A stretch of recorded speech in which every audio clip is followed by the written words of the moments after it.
नमस्कार स्टूडेंट्स, आपका स्वागत है मेरी YouTube channel glory education point में। और आज हम बात करेंगे अपने नेक्स्ट टेंस के बारे में, जिसका नाम है पास्ट कंटिन्यूअस टेंस। तो हम स्टार्ट करते हैं अपना अगला tense, past continuous tense. Past continuous tense, सबसे पहले किसी भी सेंटेंस को शुरू करने से पहले हमें उसकी पहचान पता होना चाहिए। तो पास्ट कंटिन्यूअस को हम हिंदी में कैसे पहचानते हैं, इसकी पहचान क्या है? वाक्य के अंत में रहा था, रही थी, रहे थे। क्या क्या आता है? वाक्य के अंत में रहा था, रही थी, रहे थे आदि शब्द आते हैं। अगर इसकी हेल्पिंग वर्ब की बात करें, हेल्पिंग वर्ब, तो इसमें हेल्पिंग वर्ब की यूज होती है वाज और वर। ठीक है। अब वाज का यूज कहां पर होता है और वर का यूज कहां पर होता है? तो वाज का यूज होता है आई, ही, सी, इट, कोई नाम व एक वचन कर्ता के साथ, एक वचन कर्ता के,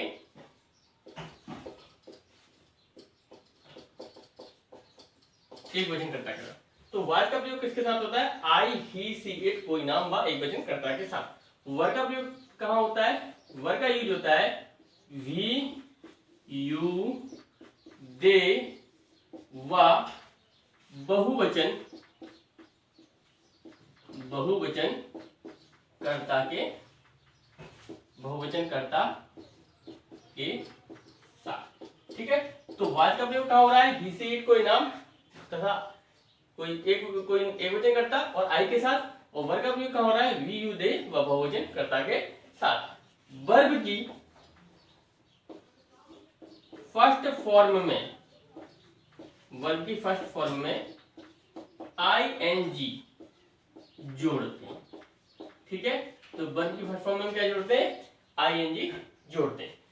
अब ये इसकी पहचान हो गई कि वाक्य के अंत में रहा है, रहा था, रही थी, रहे थे। हेल्पिंग वर्ब वाज वर्ब, ये वर्ब का यूज हो गया और वर्ब की फर्स्ट फॉर्म में आईएनजी जोड़ा जाना है। अब आगे चलते हैं इसके रूल के ऊपर कि इसका रूल क्या बनता है। तो इसका रूल बनेगा, इसका रूल बनेगा सबसे पहले आएगा सब्जेक्ट, उसके बाद वाज और वर्ब प्लस वर्ब की फर्स्ट फॉर्म में आईएनजी, ऑब्जेक्ट और पीटीसी। जैसे मैंने कहा वे बाजार जा रहे थे, जा रहे थे, वे बाजार जा रहे थे। तो वे जा रहे थे, कौन जा रहा था? वे जा रहे थे। तो दे के साथ क्या आएगा? वर। तो they were going to market, going to market. ठीक है। सेम यदि हम दूसरा उदाहरण लेते हैं, एक और उदाहरण लेते हैं। जैसे हम कहते हैं वह उसे बुला रहा था, बुला रहा था, वह उसे बुला रहा था। तो he was calling, he was calling him, वह उसे बुला रहा था। इस तरीके से हमारा ये अफर्मेटिव का रूल बनता है। अफर्मेटिव माने होता है सकारात्मक, तो ये हमारे सकारात्मक वाक्यों का रूल इस तरीके से तैयार होता है और इस तरीके से हमारे ये वाक्य अफर्मेटिव के बनते हैं। अब आता है हमारा नेक्स्ट नेगेटिव। तो नेगेटिव का हम रूल देखेंगे।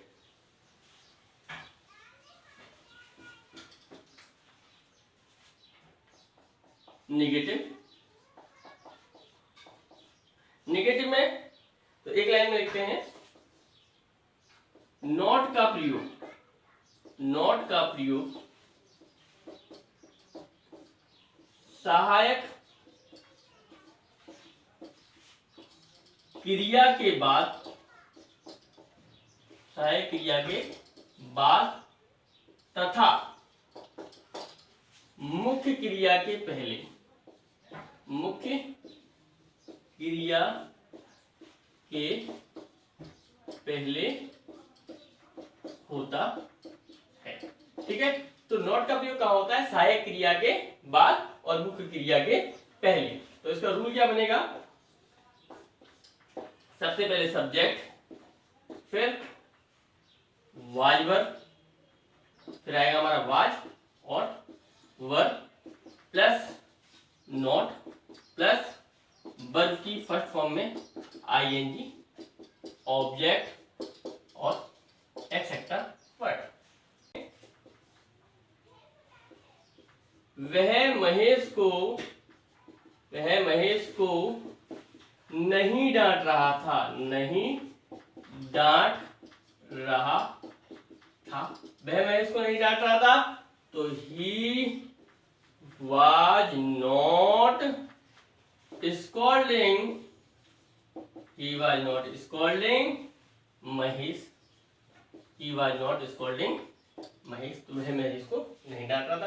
तो इस तरीके से हमारा नॉट का यूज होता है। नॉट का यूज सहायक क्रिया के बाद और मुख्य क्रिया के पहले किया जाता है। जैसे यहाँ पे देखिए वाज के बाद हुआ है नॉट का प्रयोग, और स्कॉल्ड जो हमारी स्कॉल्डिंग जो हमारी मेन वर्ब है उसके पहले हुआ है। तो इस तरीके से हम नॉट का यूज करते हैं। अब आता है हमारा इंट्रोगेटिव। जैसा कि आपको पता है इंट्रोगेटिव दो प्रकार के होते हैं। इंट्रोगेटिव कितने प्रकार के होते हैं? दो प्रकार के। कौन कौन से? तो इंट्रोगेटिव दो प्रकार के होते हैं। ये होते हैं, पहला होता है सिंगल इंट्रोगेटिव और दूसरा होता है डबल इंट्रोगेटिव। तो हम पहले बात करेंगे सिंगल इंट्रोगेटिव के बारे में। तो हमने लिखा सिंगल इंटेरोगेटिव। ठीक है, अब सिंगल इंट्रोगेटिव जब सामने आता है तो इसका सिंगल इंट्रोगेटिव को कैसे पहचानते हैं कि ये सिंगल इंट्रोगेटिव है? जब वाक्य के आरंभ में, जब वाक्य के आरंभ में, जब वाक्य के आरंभ में क्या आए, क्या आए। ठीक है, जब वाक्य के आरंभ में क्या आए और इस क्या का संबंध, और इस क्या का संबंध, और इस क्या का संबंध कर्ता से हो, कर्ता से हो, तो इस क्या की अंग्रेजी, क्या की अंग्रेजी सहायक क्रिया, सहायक क्रिया वाज वर्ब, वाज वर्ब से बनाते हैं। ठीक है, तो क्या कहा हमने? जब वाक्य के आरंभ में क्या आए और इस क्या के संबंध किससे हो? कर्ता से हो, तो इस क्या की अंग्रेजी हम सहायक क्रिया वाज और वर्ब से बनाते हैं। अब इसका रूल क्या लिखेंगे? रूल सबसे पहले क्या आएगा? वाज और वर्ब। ठीक है, उसके बाद आएगा हमारा सब्जेक्ट। अब जैसा सब्जेक्ट होगा वैसी सहायक क्रिया जाएगी। यदि हमारा सब्जेक्ट एक वचन का होगा तो वाज आ जाएगा, यदि ये हमारा बहुवचन का होगा तो वर आ जाएगा। तो सब्जेक्ट आएगा, उसके बाद यदि नॉट आता है तो, यदि नॉट आता है तो नोट आ जाएगा। उसके बाद वर्ब की फर्स्ट फॉर्म में आईएनजी, उसके बाद ऑब्जेक्ट, और उसके बाद ईटीसी, और उसके बाद हमारा क्वेश्चन मार्क। ठीक है, जैसे हमने लिखा क्या सीता खाना पका रही थी, क्या सीता खाना पका रही थी? तो क्या सीता, अब सीता क्या है? नाम है, तो नाम के अकॉर्डिंग हमारी सहायक क्रिया आनी चाहिए। तो सहायक क्रिया आएगी हमारी वाज, तो वाज सीता, वाज सीता पकाना cook, cooking, was Sita cooking the food, was Sita cooking the food. और एक उदाहरण ले लेते हैं, जैसे हम कहते हैं क्या मैं उसे पढ़ा रहा था, क्या मैं उसे पढ़ा रहा था? क्या मैं उसे पढ़ा रहा था? तो मैं के हिसाब से क्या कहेंगे, क्या कहेंगे, वाज आई टीच और फिर I N G teaching, was I teaching him. तो इस तरीके से हमारे सिंगल इंट्रोगेटिव के बाद बनते हैं। अब आता है हमारा डबल इंट्रोगेटिव, ठीक है। तो अब हमारा जो आता है वो है डबल इंट्रोगेटिव, और डबल इंट्रोगेटिव को हम कैसे पहचानते हैं उसको देखते हैं।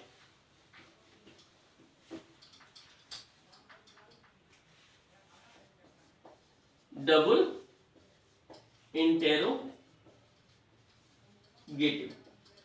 अब डबल इंट्रोगेटिव में क्या होता है, जब वाक्य के मध्य में, जब वाक्य के मध्य में क्या, कब, क्यों, कैसे और कहां, ठीक है। जब वाक्य के मध्य में क्या, कब, क्यों, कैसे, कहां आदि प्रश्नवाचक शब्द आते हैं, आदि प्रश्नवाचक शब्द आते हैं, तो इन शब्दों की अंग्रेजी, इन शब्दों की अंग्रेजी सबसे पहले लिखी जाती है, सबसे पहले लिखी जाती है, लिखी जाती है, ठीक है। तो क्या कहते हैं, जब वाक्य के मध्य में क्या, कब, क्यों, कैसे आदि प्रश्नवाचक शब्द आते हैं तो इन शब्दों की अंग्रेजी सबसे पहले लिखी जाती है। और एक बात और, इन सभी शब्दों का संबंध क्रिया से होता है, ठीक है। अब इसका सूत्र बनेगा, क्या बना सूत्र, क्यू वर्ड प्रश्नवाचक शब्द, क्वेश्चन वर्ड, उसके बाद वाज और हमारा वर्ब प्लस अब सब्जेक्ट, उसके बाद यदि नोट आता है तो, यदि नोट दिया जाता है तो उसके बाद वर्ब की फर्स्ट फॉर्म में आईएनजी, ऑब्जेक्ट और ईटीसी और हमारा क्वेश्चन मार्क। जैसे हमने कहा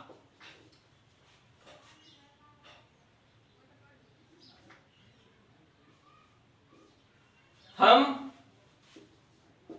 कल क्या देख रहे थे, कल क्या देख रहे थे, हम कल क्या देख रहे थे, तो क्या की अंग्रेजी क्या है, सबसे पहले लिखना है क्वेश्चन वर्ड की, और क्या का संबंध क्या है, देखने से, तो व्हाट, अब हम मतलब वी, तो क्या आएगा verb, what were we seeing.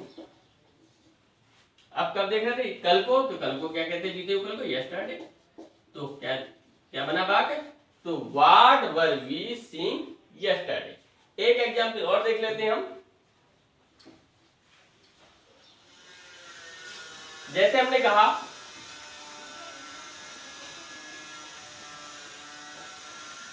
तुम उसे क्यों पीट रहे थे, क्यों पीट रहे थे, तुम उसे क्यों पीट रहे थे, तो क्यों की अंग्रेजी क्या है, वाई,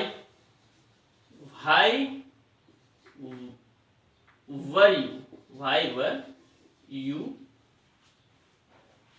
पीटना बीट, आईएनजी लग गया, beating, why were you beating him, why were you beating him. तो इस तरीके से हमारा डबल इंट्रोगेटिव वाला ये पोर्शन समाप्त होता है। अब आता है हमारा हु।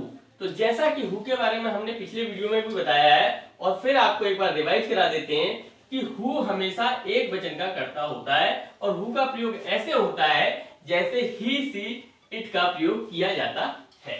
तो हु हमेशा एक वचन का करता है, तो हु माने क्या होता है, कौन, और वाक्य में हु क्या होगा, हु माने कौन या किसने, और वाक्य में हम कर्ता को पहचानने के लिए भी क्या लगाते हैं, कौन या किसने। तो तो हु वाले वाक्य में क्या, हु को हम मानते हैं, ही से ही मान के चलते हैं, तो इसका सूत्र बनता है हु वाज, उसके बाद यदि नोट दिया जाता है तो वर्ब की फर्स्ट फॉर्म में आईएनजी, ऑब्जेक्ट और एक्सेट्रा और क्वेश्चन मार्क। जैसे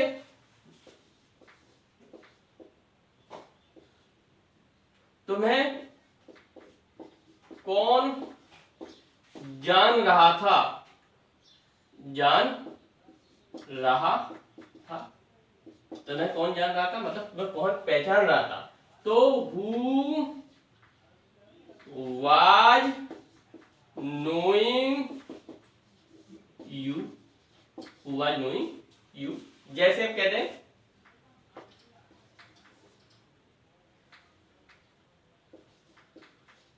कौन यहां रो रहा था, रो रहा था, कौन यहां रो रहा था, तो who was beeping, who was beeping यहाँ की हेयर। तो इस तरीके से हमारा ये डबल इंट्रोगेटिव वाले सेंटेंस कंप्लीट होते हैं और इस तरीके से हमारे ये हु वाला सेंटेंस का पोर्शन कंप्लीट होता है। दोस्तों यदि आपको मेरा ये वीडियो पसंद आया हो तो चैनल को सब्सक्राइब करें, वीडियो को लाइक करें और कमेंट करना ना भूलें। थैंक यू वेरी मच, धन्यवाद।